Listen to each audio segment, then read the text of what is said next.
Hello everyone. I am finally getting around to doing our video on our first grade reading, and we started off the year kind of having some challenges, but we have overcome those challenges and we are doing very well. Now the first resource that I wanted to show you that I have been using is the Sylvan. It's from the Sylvan Learning System, and it's the first grade language arts success.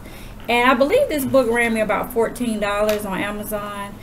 I believe that's including shipping and handling. I have to check and see, but this is a very good book. It actually has 3 books in one: reading skill builders, it has spelling games, and it has a vocabulary, some vocabulary activities. So really this is a one-stop shop for reading, language arts, anything that's associated with phonics skills. So I really like this program. Today we've been working on short vowel sounds, and she did this activity today. I haven't checked it yet. We're actually going to go over it together on the video. But what she does is she reads it herself, and she figures out what word and how to spell it by using her finger stretching skills or just her phonetic spelling. And as I'm looking over this, she got everything exactly right. We actually were also having an issue at the beginning of the year, which that was also an issue with my now 9-year-old who is in the 4th grade.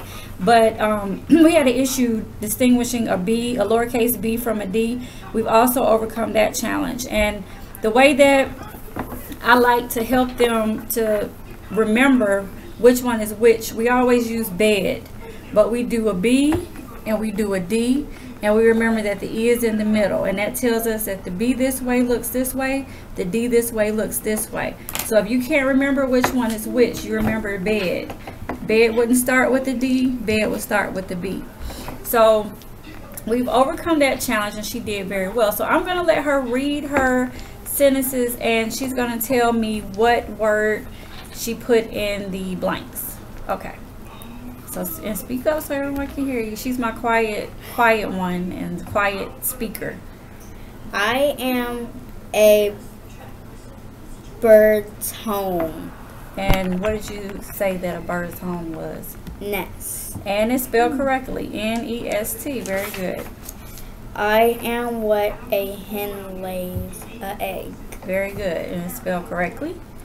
I am the number that comes after 9. And it 10. Was. And it is spelled correctly. It's not, and she didn't spell T-I-N like 10 can. She did very good. Remember, the number 10 has an E in the middle. Okay. And the next one. I am what spiders spin. Okay. Web. Spelled correctly. And the next one. I am what you sleep in. A bed. Very good, and it's spelled correctly, and our B and our D are turned the correct way. So we have so many activities. This is actually one of the phonics lessons. We have lots of lessons throughout this book. When they say spelling games, they have some games that let's see here. And I'm going to show you one thing. Like, she's in the 1st grade. I don't know if I said that. We're actually in the middle of 1st grade year. Yeah, on the video you can see, like, you can see by this time we're also reading a couple paragraphs. She's also able to write paragraphs. We still use phonetic spellings. That means that every word may not be spelled 100% correctly, but she's doing almost 90 to 80% correct, which is great for a 1st grader. And she is able to read a full book by now. She likes, we read a lot of Dr. Seuss books, so she's able to read Are You My Mother? And she read Green Eggs and Ham. And we're also reading other books online on Tumble Books and different things like that. Green Eggs and Ham was the easiest. Yeah, that's a pretty good book too. I still like Green Eggs and Ham. And we're starting to read Frog and Toad. We also like the elephant, I think it's called Elephant and Pig books. They're very good. I use those with my 4th grader. Just to get those. And we like those as well. But this book has so many different activities in it, and I've tried a lot of different workbooks, and this one to me is the best because it's colorful and it makes the lessons are actually working on the skills, but it doesn't make it overwhelming, because they don't overwhelm you with the amount of work, because quantity doesn't mean anything. It's the quality of the lesson. So if you're getting the skill from doing a couple of problems, you're still learning that skill. You don't have to have 10 questions to learn that skill. We just keep going over it and, you know, using repetition with the lesson. So I would definitely recommend this book if you have a first grader. Actually, these books start from kindergarten and go all the way up to 5th grade. I don't know, you can look at one of my older videos with building your own curriculum, and I actually showed you I had 3rd grade books from Sylvan as well when my son was in the 3rd grade. We didn't use Sylvan this year for him, but they were very good books also for 3rd graders as well. So I'm trying to find some. Okay, here's an example.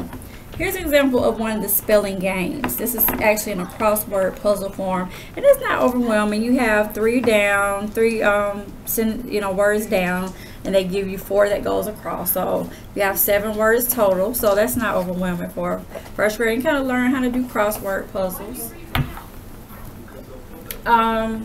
Yeah. It's mostly, you start with, you know, smaller spelling words, and over here you can see they have the colorful words over here. So I really love this book. I recommend it, and they break it into the sections. So if you're doing vocabulary, you can easily go to the vocabulary section. If you're doing spelling, same thing. They break it down into sections to make it easy for you to plan your lessons when you're working on vocabulary and things like that. So we'll continue working through this book for the rest of the year and the summer, because you can see it's pretty thick. Also, I'm trying not to show myself because I am definitely in busy mommy look today, and I don't want to scare my viewers. But we're actually thinking about doing a virtual school next year, Connections Academy. And I'm actually looking through the booklet. I really like what I see. I'm just trying to weigh it out, because we were a part of a virtual school before, but I've only had 1 child in a virtual school. This time it would be 2. So she's saying she's 6 years old. But we will be examining that. I also want to go ahead and subscribe to goodness, what is it? What was the program you all did you really liked that I did a review on? Time for Learning. Time for Learning. Thank you. Time for Learning. I want to start that next month, and we'll probably work on that throughout the summer as well. They really love Time for Learning, and they were actually looking to do it every day, which I really like. So I would decide between now and, I think I have to start enrolling in March or April. So between now and March and April, I would decide if we will be going to the virtual academy, or we will be doing Time for Learning and still incorporating our own things in. So I have a little time to think about it. What I really liked about the virtual academy is that, you know, having a toddler and having the kids, and the fact that I still feel that the homeschool is, they will have teachers, and they will have you know, class interactions, and also free textbooks. The curriculum is already planned out. Also like the fact that we will be able to participate in clubs and programs that normally I would have to go out and seek and pay for. They were basically able to participate in different clubs and programs for free. Also, by the time they get to middle school and high school, they have some excellent enrichment programs, especially for, you know, those who work above grade level. They have some awesome things. In high school, they have some wonderful courses that you can take that's basically similar to college courses that prepare them if they're college preparatory, or if they're kind of looking for a technical diploma. They have classes that meet those needs. So far, my wish and my hope is that they will all go to college to get a 4-year degree. Even my daughter right here wants to own her own hair salon, and I thought it would be great for her. Now, these are mommy's plans. It doesn't mean that it's going to go this way, but I would love for her to get a degree in maybe management or some type of 4-year degree, and then go to school school to do hair, and that way she'll be able to get a look into management, managing her own things, maybe marketing, things like that, to own her own business, and then she can go get the skills to do hair, and she'll have both to fall back on, which I really think that's a good plan. So I pray that she'll see it that way when she gets ready to make those decisions. So my son, 4th grader, he wants to go into computer engineering and game programming, so he has to attend a 4-year university. So we really sticking with college preparatory for those reasons. I want them to have the options to do both, even if they choose not to. I want that to be not to be an issue when they get ready to go, that they don't have the necessary skills to be able to make those decisions. I believe strongly in not doing school in the box, out of the box type thinking and doing school, but I'm also a big believer in being prepared. I don't want you to decide that you want to attend a 4-year school and then we haven't done what we need to do on our part to make that happen. So that's one reason I'm so determined, and so I'm just so determined to get through this and to make sure I have all the requirements and things taken care of, so that that is never an issue for them in life. When they want to do something, they have the skills, they have the necessary requirements, so they can make that decision to do whatever it is that they want to do in life. I'm not going to tell them what to do, but I want to make sure they're prepared for any other thing they need to do. So we're wrapping up now. Yes, but so we're debating, we're thinking about Connections Academy. I would love to hear from anyone who has tried it, anyone who's heard about it, to get your opinions on. I'm actually following others too who are doing it, so I can kind of get a feel for it. I just want to do something where I'll have that support, because my son, as he gets into the middle school, we're transitioning from elementary to middle school. I want to make sure that he has math. I have the support I need with math, because I know math wasn't my best subject. And also for parents who are homeschooling that maybe have skills that they're teaching things that weren't their best subject, that doesn't determine how your child would do in it, because my son and daughter are very good in math and I wasn't. So you also can learn right along with them, so that doesn't hold you back. I'm going back studying and doing Khan Academy on my own, because I want to be ready when they have things. And I picked up on things and learned things that I couldn't get in high school or college, or things like that. So it's amazing what you can learn when as you mature, you get older, and you're doing it along with your kids. It's amazing that I'm learning math that I didn't think I could get, or that was too difficult for me back then. I'm able to pick it up and teach it to them in a way that they can understand it. So that's never a reason to not homeschool, because you think you're not equipped, you're not ready. It just takes studying, and if this is what you're meant to do, you never stop learning, you never stop studying your craft. So if homeschooling is your craft, just keep studying it, keep making it better, perfecting what it is God gave you to do, and you'll be okay.